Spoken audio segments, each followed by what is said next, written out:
21 के by by 22 के welcome, खुशी मनावल जाई भूल के सब गम। सुना 21 के बाय बाय 22 के वेलकम, खुशी मनावल जाई भूल के सब गम। इसका हमसे लड़ल माई डियर हो। अच्छा आई गइल आई गइल देखनी ईयर हो, पार्टी मनावा पी के बियर हो। आई गइल देखनी ईयर हो, पार्टी मनावा पी के बियर हो। मनाओ हो काहे बैठल बारू, पार्टी मनावा पी के बियर हो।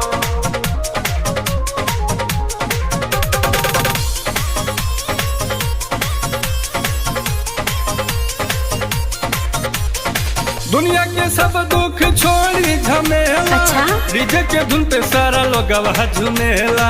चाहेला जेकरा के अब द बताई, लव यू बोली के ओके आपन बनाई। समझ में आवता?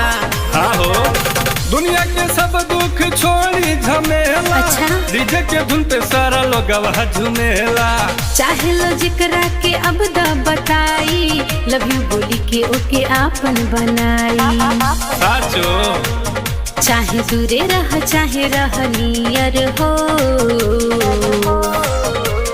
आई गइल आई गइल देखनी ईयर हो, पार्टी मनावा पी के बियर हो। आई गइल देखनी ईयर हो, पार्टी मनावा पी के बियर हो। आई गइल देखनी ईयर हो।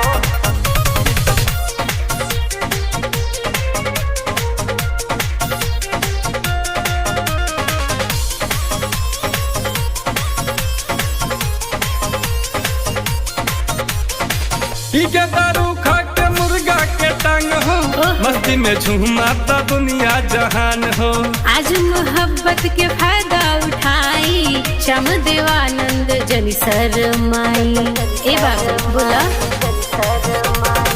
पीके दारू खा के मुर्गा के टांग हो, मस्ती में झूमाता दुनिया जहान हो। आज मोहब्बत के फायदा उठाई, श्याम देवानंद जनी शरमाई। कर सरोज के बटिया की केयर हो।